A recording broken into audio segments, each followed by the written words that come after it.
Hi, and welcome back for a special edition of Hot Off the Press. I'm your host, Jim Nettles, and today we're going to be taking a dive into a new horror magazine that is called Double Feature. So we're brought today a good chunk of the development and writing team here. And so let's go around and see who all has joined us for the project. So Wally, you're up first. Yep, I am WP. I write under WP Quigley, but my first name is Wally. I am the founder and executive director and main lunatic behind this whole operation. And basically, Double Feature started as an idea that I had about 2 or 3 days after the Chaos Heaven publicity tour was over, and I had decided at that point that I wanted to put something out into the to the mainstream to sort of keep my name on everybody's mind, so to speak. So I kind of conceived of Double Feature as being this short little novella thing of 2 stories that were basically modeled after those old grindhouse and drive-in movies, B movies from like the 50s, 60s, 70s, and so on and so forth, that were incredibly cheesy. The horror movies that kind of fell into that category typically fell in the poorly produced and usually pretty graphic type of feature film. And once I hatched this idea, kind of grew into, well, maybe we could do this 3 or 4 times a year, and then you do it as something regular or whatever, and then it turned into a magazine, and then I recruited authors, and then things just kept kind of ballooning from there. And now it is what you see before you, a collection of madcap individuals, all geared towards the same thing, producing what has been described as satanic garbage. The crowning achievement of any periodical. So. Lucienne. I'm Lucienne LeBeau. I'm a co-executive director of Ascendant Publishing and managing editor of Double Feature. And I came to this with having written, saying, "Sure, Wally, I'll write a couple stories for you, no problem." Next thing I know, I'm here. I'm editing. Oh, all right. So that kind of snowballed. So yeah, snowball, balloon, bloated carcass. I am now officially a peddler of satanic garbage. Thanks, Sue. Top of the world, Ma. Hey, that is a great tagline to have on your bio. DS. Hey, so I'm DS Vernon, and I am pretty new to the writing scene here, but I came on as a staff writer and now contributing editor for the magazine. Issue 1 came out before I really came on board, but issue 2 I added some editing in, and I have some stories coming out in some future issues. Shannon? SN Humphreys or Shannon, that works too. Senior staff writer. Woo! And I have a story coming out, a short in issue 2, and then a story in the annual, and some stories in issue 3. Yeah. Featured author in issue 3. Come on. Featured author in issue 3. Thank you. Nice. Yes. And John. Hi, I'm John McColley, a sci-fi fantasy writer mostly, but I've dabbled in some horror. I have, I've got pulled in. Wally and I have been Facebook friends for a while, and he said, "Hey, I know you're writing a lot and working on other projects, but would you have time to write me a story?" And I said, "Heck yeah!" And so I've jumped in. I'm in on the annual coming up, and hopefully some other future issues. Yeah, that's kind of the way the writing community works is, "Hey, I know you're slam busy, so can you do this piece for me?" Are you comfy? Well, then you can stay for a little while if you like. Yeah. Can I get you something? Tea, coffee?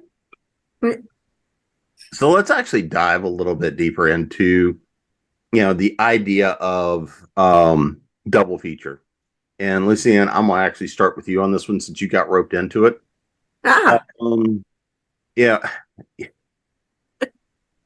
when you take a look at the project and what Wally sold to you, how are you looking at, what do you want to see? How do you want to see the magazine develop? How do you want it to kind of work and grow, especially as you're coming along and providing all that editorial guidance? So when we first started, I thought we were getting into like the Grindhouse style magazine horror, and we would be able to move into other genres, such as, but almost always with some kind of horror thriller bend. So something along the lines of Tales from the Crypt meets Creep Show meets, Outer Limits, and comes together and has this giant mutant baby, and it's double feature presented in the way of movies.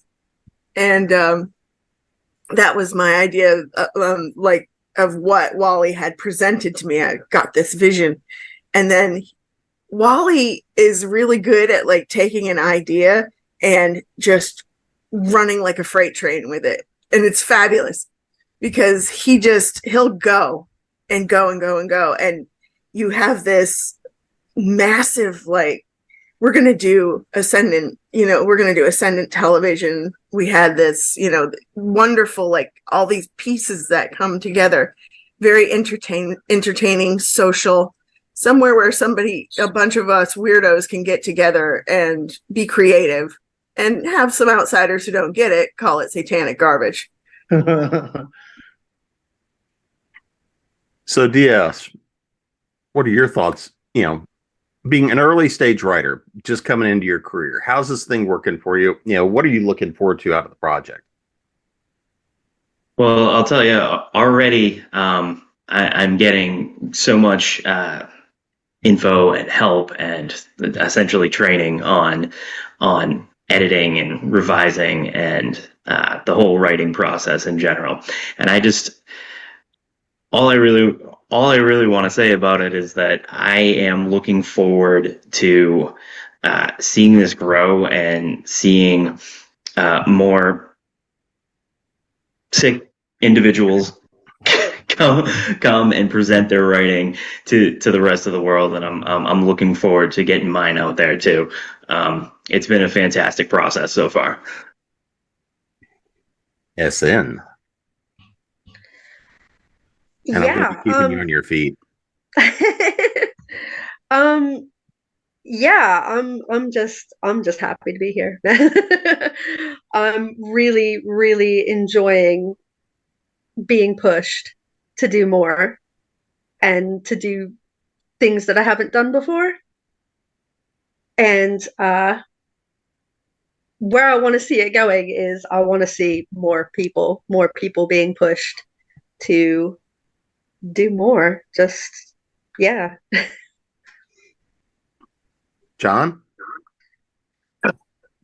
Well, I'd really love to, get in on more issues, put out more, just like off the top of my head, weird, grindy, gritty stuff. I have a number of other things going on that are all like, this is high fantasy, this is kind of high concept sci-fi, and those are great. But then just to like get into it and like literally tear people apart and just get like really weird and gross with it is, you don't get a whole lot of opportunities in those other areas to really get into it. So I think that's really where I want to go. Change up the genre. So Wally, now that you've heard what everybody has to say, what are your thoughts about where all this is going to go? Well, like I said, the idea started as just sort of a one-off thing that I was going to do, and that was going to be it.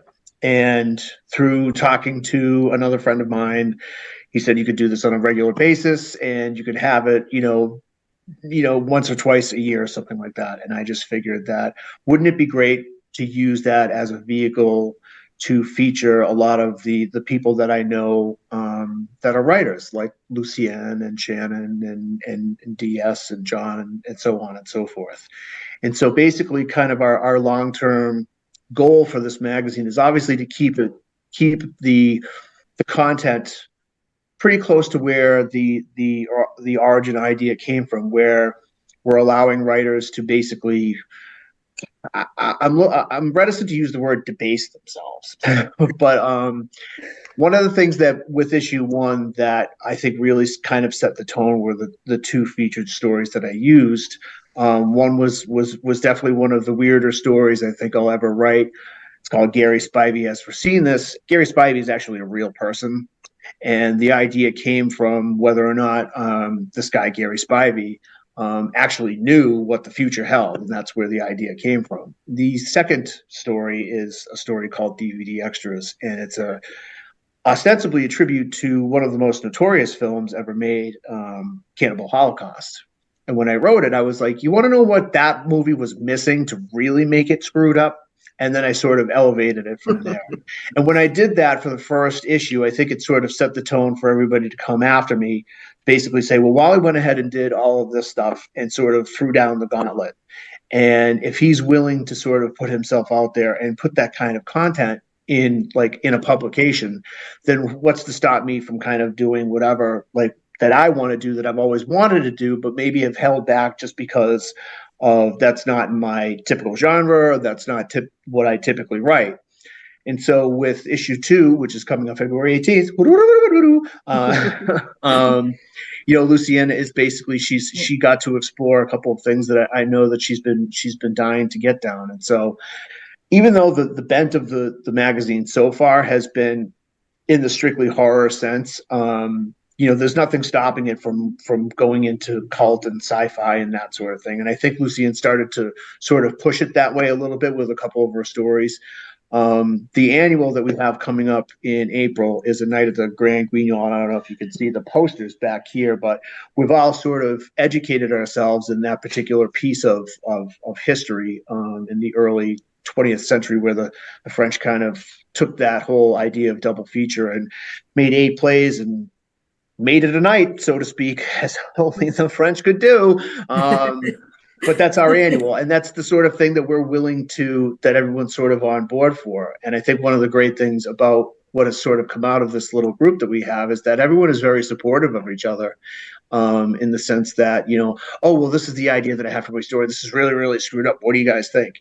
And in any other circumstance and in any other kind of context, I think that like a group of discerning authors would be like, are you really going to publish, that story about the alligator with the 3 heads? And it's just, it's just kind of being able to explore these kind of ridiculous ideas. And we're really kind of, in favor of that. And as double feature goes on, what everybody else has mentioned before is that we were looking for new names to bring into and cycle through. Shannon has a short in issue 2, and then she has a longer story in the annual, and then in issue 3 she's the featured author. So there's a progression for her that has been set up. So basically she grows as an author, and then by the time that she gets out of issue 3, she can start thinking about like writing a novel. Same thing with Dan, and so on and so forth. And there's authors behind them, and so on and so forth. So the idea is that earlier we were talking about how the project is like, oh God, I can't believe we're going to keep doing it. The idea is that we keep recycling through people so that, Dan and Shannon would take over for myself and Lucienne when we're ready to kind of do something else. And then they get to babysit it for a while, and it gets to be their thing. And John does his issue, and so on and so forth. And hopefully we keep bringing people through and giving them that opportunity to just really kind of let loose, so to speak. So I'm very, I can't say enough how proud I am of everybody that has been contributing to this magazine. And I'm so very, very grateful for all of it, except for one. So let's actually talk a little bit about stories that everybody's going to be able to pick up, because you guys have already got one out. And I think by the time by the time the show drops, the second edition will have dropped as well. So DS, let's talk a little bit about your story. Which one of your pieces do you want to touch on? Sure. So the first one that everyone's going to be able to see is going to be in the annual. It's called Dumpster Fire. And it's basically the progression of a pretty unlikable main character who is in denial about why his life is falling apart. He's pointing at everyone else for all his problems, but it's really on him, and he goes on something of a vision quest in the forest, and things kind of get hot from there. I don't want to give too much away, but things go a little sideways once he makes it there. So Shannon, how about Yes. In issue 2, I have a short called Have the Day You Deserve.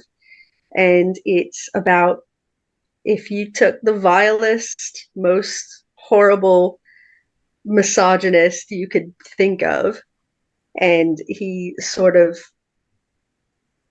became what he spewed. We'll put it that way. Interesting word there, spewed, by the way. I just say so myself. Perfect. And what about the piece that you've got coming after that, since we'll touch on... Oh, all right. In the annual, I've got Big Martha's Garden.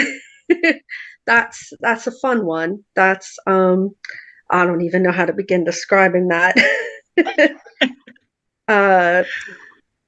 This sort of kind of cult thing going on there, and yeah, I don't know how to describe that without giving much away, to be honest. So John, Yes. what's the story you got roped into bringing first?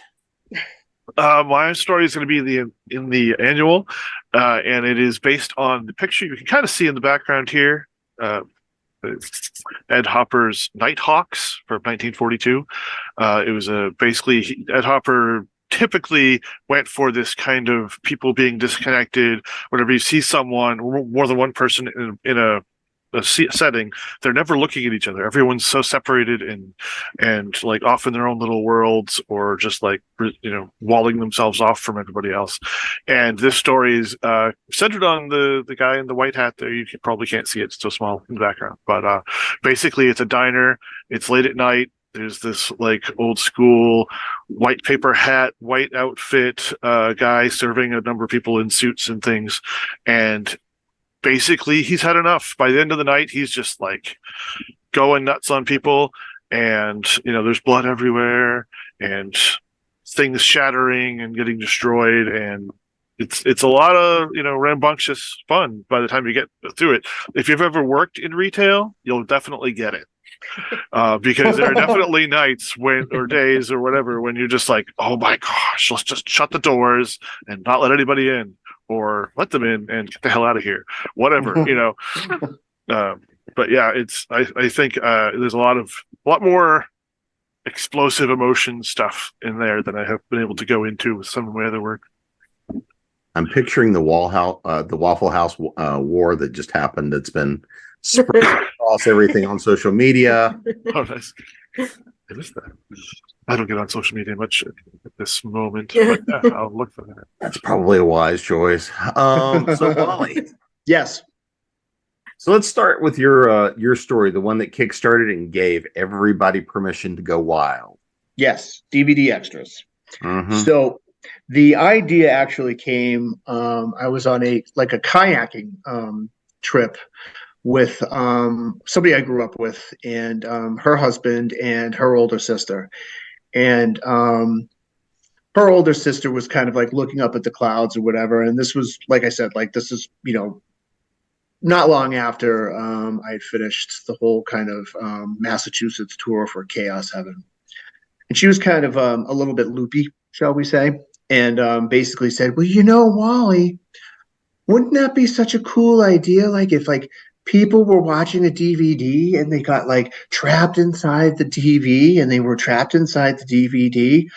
And I was like, yeah, Kim, that's a really great idea. And then the environment that I was in was, because we were basically off in a river in southeastern Massachusetts, where there's a lot of overgrown grass and stuff like that. And so I thought, well, wait a second. Well, what if that DVD was Cannibal Holocaust? Because that's the only way that I would have thought of that. And it kind of took off from there. And so when I first started writing the story, I kind of got halfway through it, because it was something set in the future and so on and so forth. And I scrapped it and I started over. And despite kind of the obvious underpinnings of a kid, 14, 15-year-old kid getting caught in a movie that has the sequences that has in it, I decided to add this whole kind of subtext of rich versus poor and haves and have-nots, whereas it's set a little bit in the future, and basically there's a family where all they have is a DVD player for their entertainment, and the kid who end up getting caught in the DVD is from a family where they have these things called metapods, and metapods are basically sort of like meta, where it's a virtual reality type of thing, and so on and so forth. And so there is a message behind it. It's not just violence for the sake of violence. And when I came down to the end of this particular story, and it's actually a pretty tame story for the first 90% of it, where there isn't really a lot going on. But the last 10% is, whoa, geez, Wally, maybe therapies should be in order.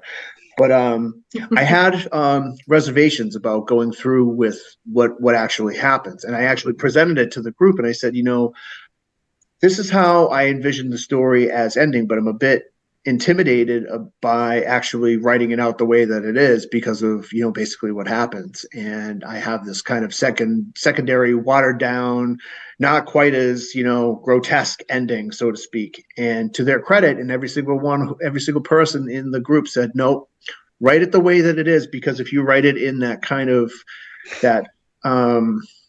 tentative kind of way, it won't have the same impact and it won't be the same story. So DVD extras went out as it has, and I'm very happy to say that DVD extras actually got me dumped. I'm going to say it again. I went out on a date with a couple of dates with this one particular woman, and then she read DVD extras and said, please don't call me ever again. So that, along with Satanic Garbage, I'm going to put that right up there. Those are in my trophy case of ignominy. The reviews are in. Yeah, the reviews are in. I'm out of here. I'm out of here. Don't call me. The police are on their way to pick you up. Please do not put up a fight. So yeah, and then I have, like everybody, like everybody else, I have a story in the annual, and then you will not be seeing me in double feature after that, because I've been working on my own novel. So double feature belongs to everybody else now, and that was always the way that I kind of wanted it to be, and I'm very happy for that. Yeah, you should have slipped a recipe in at the end of it. I know I should have. I really, really should have. Like steak tartare or something like that. Just exactly for giggles, so to speak. But we didn't have enough space in the magazine. We had 60 pages, and we couldn't put it in. So, well, pressed for time. Lucienne, how about you? My two stories? Mm-hmm. Well, the first one is something I'd always wanted to try my own hand at, which is based off of, or I should say, influenced by I Spit on Your Grave. Now, if anybody knows, and that's the original I Spit on Your Grave, not the new one. Anybody knows that's a rape revenge story. And I decided, how would I do this if we were in a post-apocalyptic situation at a bordello and hotel? And I just went with it. I pitched it to Wally, and he said, sold, let's do it. So, I'm pretty sure you only got halfway through the pitch. I was like, yep, so yep, great. But it wasn't dismissive though. I was like, that sounds amazing. Like, just do it. Yeah. Do it now. So I ran with it, and that story ends up with a very satisfying ending. It does. I don't want to give it away, but it is very satisfying. And then the second story, Fever Dreams, is one that I considered my venture into the beginnings of body horror, but I wanted to put it in a context of almost a criminal procedural as told by the criminal. So I presented that one to Wally. I said, this is an older story. It needs I need to clean it up.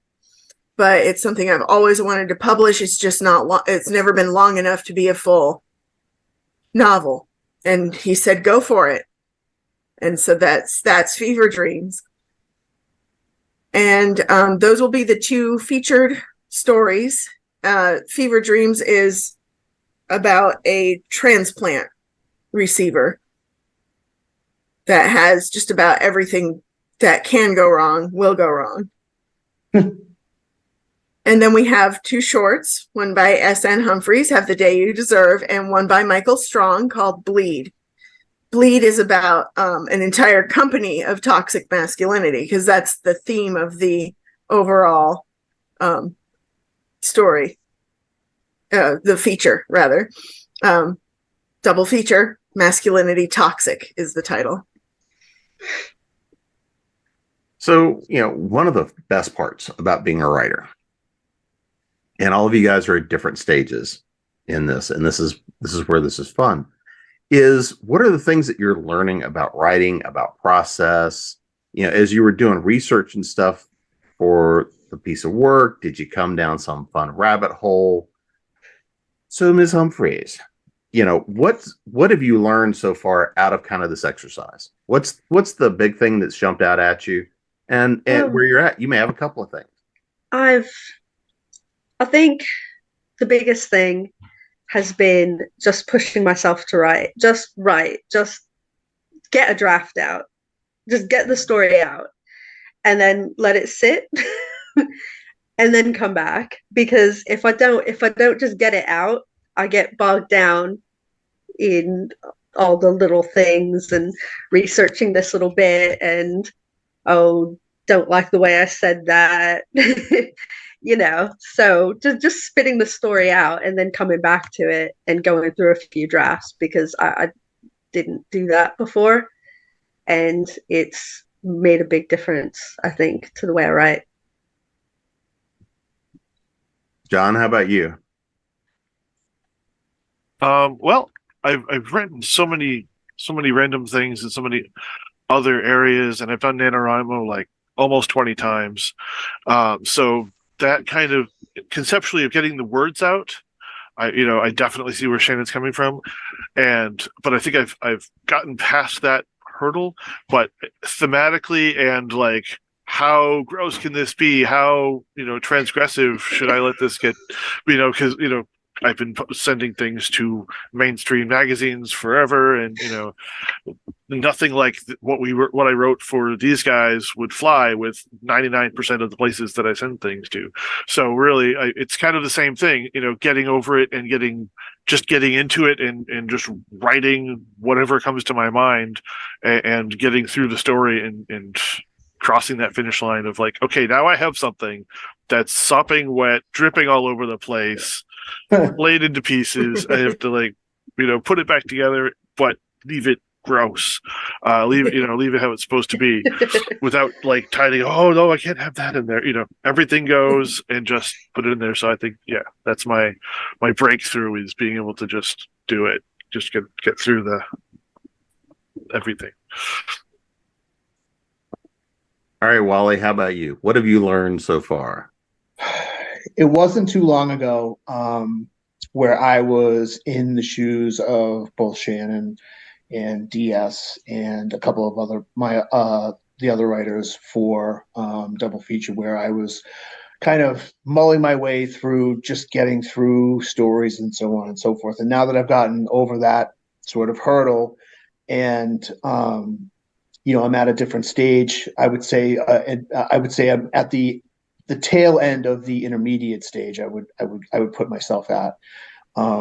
Being able to sort of impart that knowledge, that firsthand knowledge, which is really, really fresh for me to these guys, has been enormously instructive for me in my own writing, in the sense that, okay, I'm going to tell, DS or whatever, like, you need to do this and you need to do this, show, don't tell, and, that sort of thing. And really, don't make like an unlikable character. Don't give him an out. Make him unlikable all the way through. And as I go through it, I'm working on the second draft of, whatever, my first novel. I'm finding myself like standing, like not to, sound weird or whatever, but it's almost like like that coaching version of me is already standing next to me being like, so you told him to do that 2 weeks ago and here you are not doing the same thing. So why don't you go ahead and hit the page up button and do it all over again, this time with feeling. And I think that that's really been one of the better things that sort of has improved my own writing, is being like, they always say when you learn something, that's like when you're able to teach somebody else, and that's when you demonstrate mastery of a particular subject or a particular task or a particular topic. And being able to show these guys that has improved my own writing by leaps and bounds. And I think that was one of the more pleasant side effects, or one of the more pleasant benefits that I've sort of received from doing this. And these guys will be able to do the same thing, hopefully very, very soon, where we start. We actually just we just opened up our submissions page, and so they'll start to come in, and we'll see how it goes. But I have no doubt that the magazine will be in good hands, and then if they blow it, then we'll take back over again. They won't, though. They won't. Lucienne, how about you? What's the thing you've learned? I learned nothing. Excellent. Woo! Actually, what I have learned is that you will find support where you never imagined you could find support. And that the thing you think is too off the wall, too gory, too whatever, you will find people who go, I love this. The only thing is, it's not enough. Give me more. So the technical part of publishing a magazine is not the same as publishing a book. And I've published 5 books, and every time I would run into the same problems, because I definitely believe in doing the same thing over and over and expecting different results, because that's just who I am. It's like, I'm going to do it exactly the same and see if it's different, because I have to test it. Science. But after the first feature that we did, Wally and I were having a conversation about it, and he said, yeah, I hate this. And I was like, I also hate this. Why did we do this? And then I said, actually, I want to save you a headache, and I will take on feature 2. I'll do the bulk of it. I haven't let him see it yet, and it's coming out Saturday. I've only seen bits and pieces. Yes. He's not allowed to see the final product until we're done with it today. I've read, because I did the help with the editing with Shannon's tale.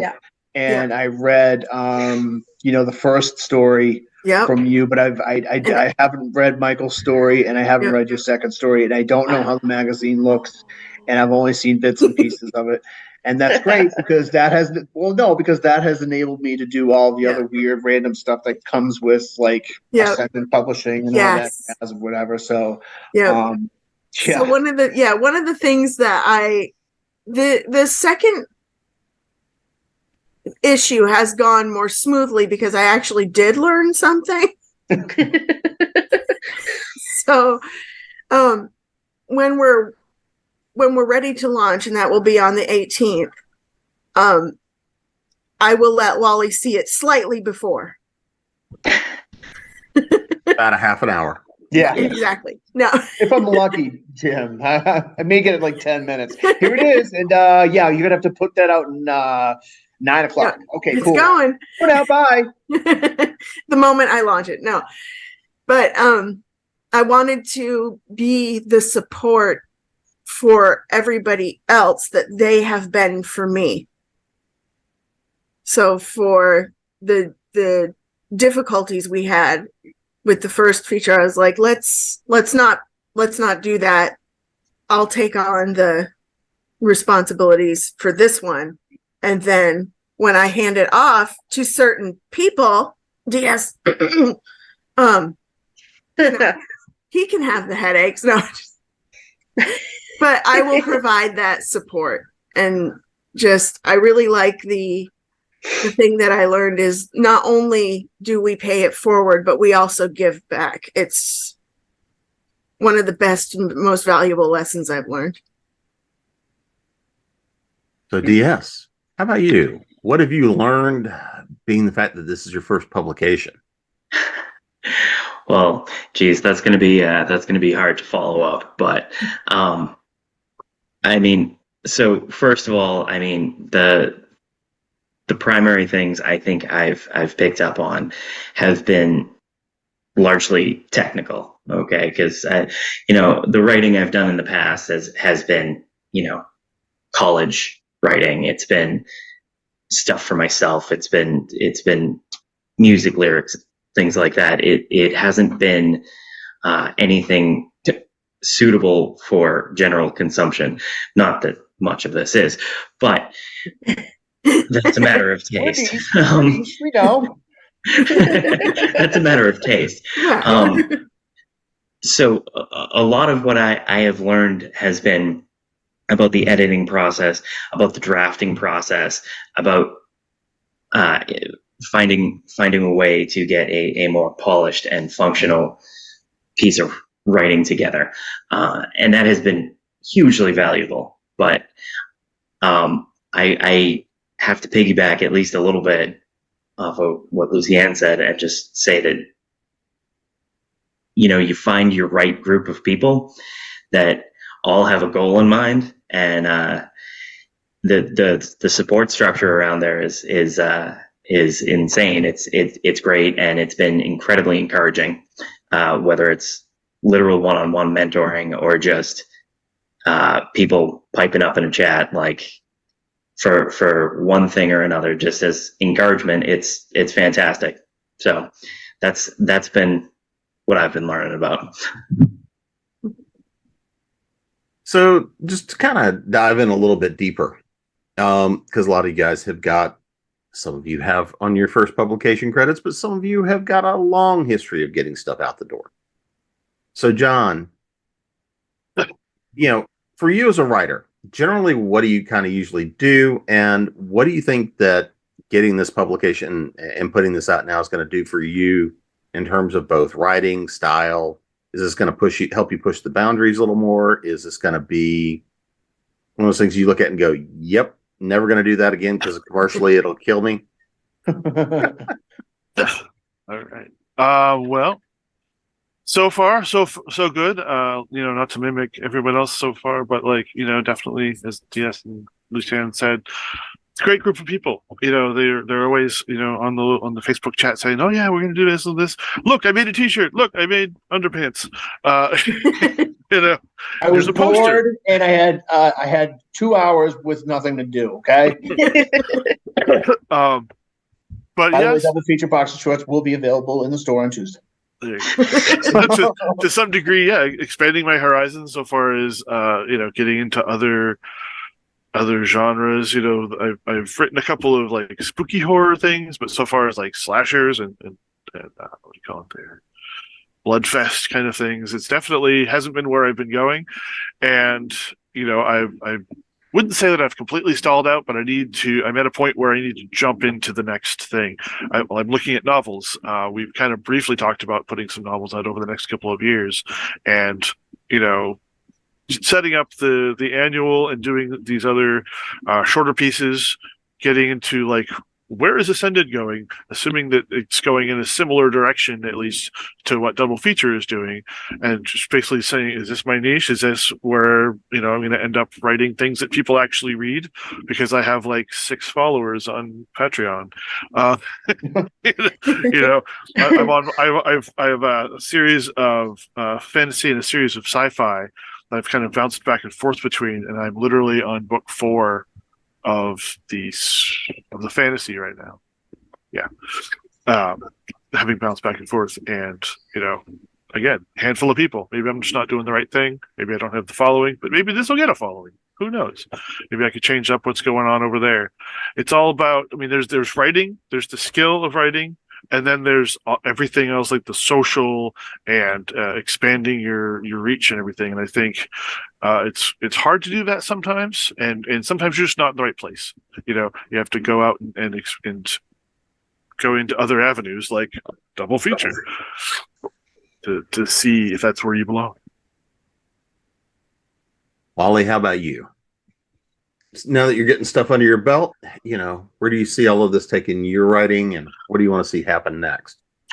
Well, for double feature is sort of kind of found its corner of the world, so to speak. But Ascendant Publishing writ large is not. That's just one sort of aspect of what kind of the mission statement is, and basically what our company slogan is beyond boundaries. And what we're really trying to do is to push all of our authors and people who are going to write for Ascendant Publishing to. It doesn't necessarily have to be horror or anything like that, like associated with like the novel that I'm publishing in July, The Ascendant. According like Ascendant Publishing, but the Ascendant, you see where the names come in, is not anywhere near the same sort of field that double feature falls in. It's really more of a hard science fiction that's based in a lot of my own scientific background. My day job is as in the pharmaceutical industry, so a lot of the content there is more science fiction based than anything else. And the novel is is geared towards the neurodivergent population. I myself am type 1 ASD, and I also have ADHD. And I thought that the first novel that I would put out would be geared more towards that audience and sort of shedding light on some of the struggles that, people with, neurodivergence face. Shannon and I are issuing or reissuing works that we did last year. Like I had mentioned that Chaos Heaven, I had published that through Amazon. Well, and Shannon had published We All Fall Down. We All Fall Down. And what we decided to do was to pull our work off of Amazon and redo those two works and then reissue them under the Ascendant bannerhead, basically as more mature authors and writers than we were when we first put those works out, so that we would be able to say, well, this is what we were really trying to say. Not like that, but I just felt as though that it was a good idea to sort of revisit those two works and to be able to put them into a better context and to be able to give a better snapshot of who we are as people. Shannon's is a very, very personal story that isn't really horror or science fiction. It's really sort of semi-autobiographical type of work or whatever. And mine is just basically an anthology of just the most, poetry and short stories of things that are reflective of my own sort of growth as an individual and how I see the world and see the direction that it's going in. As far as next year is concerned, I mean, double feature will carry on, but we're looking at a couple of other magazines. I wanted to do a detective series. I've never done that before, and I really, really would like to do that. I don't know how good it'll be, but and we have another writer. Her name's Maddie Quinn, and she has a novel that she'd like to publish too, which is, horror, but at the same time, it's not in that grindhouse drive-in type of thing where there's a bit more of a mature kind of aspect to it. And like John had mentioned, he's looking at potentially writing a novel with us too. But just this morning, I sent out the second draft for the first part of my novel to all of these cats, so they all are going to be able to look at it and see where the first novel is going, and it's most assuredly nothing like anything in double feature. So, Lucienne, how about you? It's a lot of fun. Oh yeah. Where do you see your work going? Well, I'm doing one more story for double feature for Le Grand Guignol, that will be the finale to the plays. And I don't want to give too much away, but it will be absolutely bonkers, out of this world, sort of over the top, comedy violence. And after that, I do plan to write a series about a young woman who eventually realizes that she is the devil. And the progression. You just see the reactions on everybody's face. We're like, we've never heard of this before. Do tell. And she starts in her teen years before ever realizing it. And the things that she goes through in order to realize what she actually is takes a long progression, and it will be told as the Devil's Memoirs. Nice. Love it. DS, how about you? Where do you see stuff going from here as you're starting that uphill journey? Well, get the first story in the annual. I have a short that will be coming out in one of the future episodes. Future issues, number 3, and then down the road, hoping to get a featured author in double feature. After that, it's happening, buddy. Yeah. We're not giving you choice now. Yeah. Sorry. You're in now. I know where you live, kid. How to phrase things as if it's an aspiration instead of a slam dunk. Okay, try not to be. You see my head just kind of pop up right behind him. Hey, buddy. But after that, I want to keep working with the magazine in any way I can. I'm really liking the context of the short story format. So after those come out, we'll see. I've been kicking around some ideas in my head, but we'll see where it goes after that. I will say though, I definitely like the short story format, and I might be sticking with it. Shannon, how about you? Oh, well, as Wally said, I'm reworking an older novella into a bigger and better novella. And I'm really looking forward to re-releasing that. After that, I've got a new character that's going to make its debut in issue 3, and I'm really interested in doing more with that character. That's something I'm kicking around, and I don't know. We'll see where it goes. I'm really enjoying the short story format too.